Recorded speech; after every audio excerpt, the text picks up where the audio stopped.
छोटे से गांव की रहने वाली सीमा शहर के एक बड़े व्यापारी का बेटा नीलेश के साथ उसका ब्याह हुआ। नए घर में बड़े ही आदर सम्मान के साथ सीमा ने गृह प्रवेश किया। शादी के 2-3 साल काफ़ी मज़े से और खुशी के साथ निकल गए और जैसे जैसे दिन बीतता गया सीमा अपनी जिम्मेदारियों के बोझ तले दबती चली गई। सीमा की सास भी सीमा से काफ़ी खुश थी कि सीमा बहू अपना घर और संसार सब कुछ अच्छी तरह से संभालने लगी है।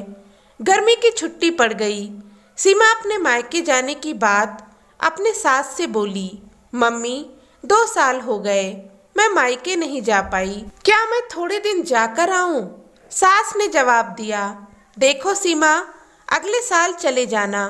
सीमा यह सुनकर काफ़ी नाराज और दुखी होकर सोचने लगी कि जब सुमन दीदी हर 3 महीने पर घर आती हैं तो मम्मी काफ़ी खुश होती हैं और कहती हैं कि कितने दिन बाद आई हो, और मुझे 2 साल हो गए मेरे बारे में कोई सोचता ही नहीं।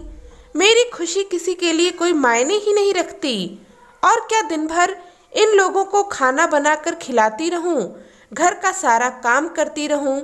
क्या मेरी यही जिंदगी है? सीमा कमरे में आंसू की धारा समेटे दाखिल हुई। शाम को सुमन दीदी आने वाली हैं, देखना मम्मी कितना खुश होती हैं। खाने की अलग अलग फरमाइशों की लड़ी लगती रहेगी। कभी सुमन दीदी के लिए समोसा बना दो, कभी पालक पनीर तो कभी बिरयानी। मैं इतना क्यों सोच रही हूँ, करना तो मुझे ही है, तो चलो किचन में अभी से तैयारी में लग जाऊं। यह सोच रही थी कि तभी सासू माँ ने आवाज़ दी, सीमा जल्दी नीचे आओ, देखो सुमन आई है।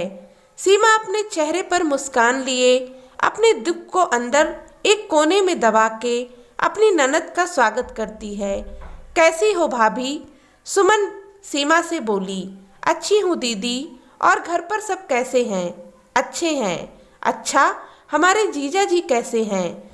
सुमन ने शर्माते हुए कहा, अच्छे हैं। अच्छा दीदी आप बैठो, मैं नाश्ता बनाकर लाती हूँ।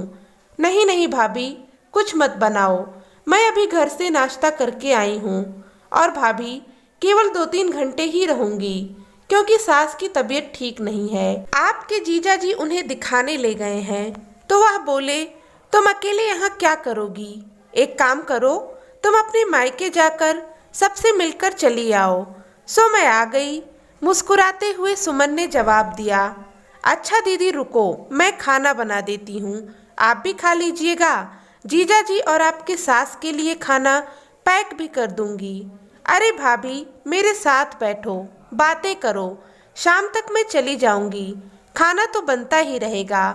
तभी सीमा की सास ने सीमा से कहा, तुम एक काम करो, सुमन के साथ बैठो, बातें करो, मैं कुछ बनाती हूँ। जी नहीं मम्मी जी, मैं बनाती हूँ, आप दीदी से बात करिए। तभी सुमन ने कहा, कोई बात नहीं, आप खाना बनाओ, मैं आपसे बातें करूँगी, थोड़ी मदद हो जाएगी, ये ठीक रहेगा। क्यों माँ? सीमा की सास बोली, यह भी सही है। सीमा और सुमन किचन में चली गईं और काफ़ी देर तक हंसी मजाक करते करते खाना भी तैयार हो गया। सुमन खाना खाने के बाद शाम को अपने घर चली गई। रसोई को समेटकर रात को अपने कमरे में सीमा गई तो नीलेश ने कहा, सीमा तुम काफ़ी थक गई होगी, आराम कर लो। मुझे आराम कहाँ है, आपकी माँ तो बस यही चाहती हैं कि मैं अपने मायके ना जाऊँ। सुमन दीदी 1-2 घंटे के लिए ही आती हैं, लेकिन मिलकर तो जाती हैं, उसमें क्या, तुम भी चली जाओ, नीलेश ने कहा। और देखो सीमा, दीदी भी कहाँ आ पाती हैं, जब जीजा जी अपनी माँ को डॉक्टर के पास दिखाने ले जाते हैं तभी मिलने आती हैं, तो इसका मतलब है मैं कभी नहीं जा सकती अपने मायके? ऐसा तो मैंने नहीं कहा सीमा। अच्छा तुम शांत रहो, मैं कल माँ से बात करता हूँ, तुम अपने मायके चली जाना, ठीक है? तुम तो रहने दो। गुस्सा करके सीमा सो गई। सुबह उठकर सीमा अपने काम में रोज की तरह लग गई। दोपहर में शर्मा आंटी सीमा की सास से मिलने आई और काफ़ी देर तक बात करती रहीं। तब शर्मा आंटी सीमा की सास से बोली, कि यह बताओ कि बहू और बेटी में क्या फ़र्क समझती हो। सीमा इस सवाल के जवाब का इंतज़ार कर रही थी कि मम्मी जी का इस पर क्या जवाब होगा। सीमा की सास ने मुस्कुराते हुए कहा, बेटी मीठी होती है, बहू नमक की तरह नमकीन होती है। यह सुनते ही सीमा निराश हो गई और दिल भी काफ़ी दुखी हो गया। शर्मा आंटी चली गईं। काफ़ी देर तक सीमा यह सोचती रही कि मैंने मम्मी जी के साथ क्या बुरा किया है। मम्मी मेरे बारे में ऐसा क्यों सोचती हैं। अब वह घर में निराश रहने लगी। निराश सीमा को देखकर एक दिन उसकी सास ने पूछा, सीमा यहाँ आओ, तुमसे कुछ किसी ने कहा है या नीलेश से कुछ कहा सुनी हो गई है। कुछ नहीं मम्मी जी। सीमा की आवाज़ में दर्द था। सीमा की सास ने उसे अपने पास बिठाकर पूछा, नहीं तुम बताओ क्या हुआ है। सीमा की आंखों में आंसू आ गए और उसने अपनी सास को सारी बात बता दी कि कैसे आप शर्मा आंटी को बहू और बेटी में फ़र्क बता रही थीं। ओह, तो यह सुनकर तुम नाराज़ हो गई, बस इतनी सी बात। अरे सीमा, मैंने कहा बेटी मीठी होती है, वह चाहे कितनी भी गलती करे उसकी गलती नज़र ही नहीं आती है। वह गुड़ की तरह मुंह में घुल जाती है और खाने में अगर मीठा ना हो तो कोई फ़र्क नहीं पड़ता।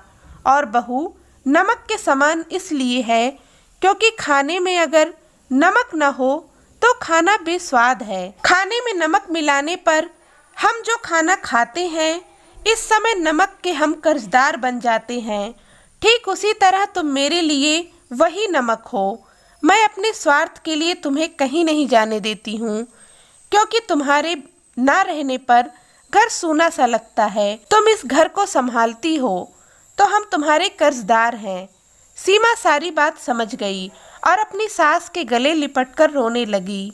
शाम को नीलेश जब घर आया और अपनी माँ से बोला कि माँ, सीमा अपने मायके जाना चाहती है एक दिन के लिए। सीमा तपाक से बोली, नहीं नहीं, मुझे नहीं जाना है। मैं चली गई तो खाने में कोई स्वाद नहीं रहेगा। नीलेश को कुछ समझ नहीं आया कि कल रात मायके जाने के लिए मुझसे कह रही थी, अचानक से क्या हो गया।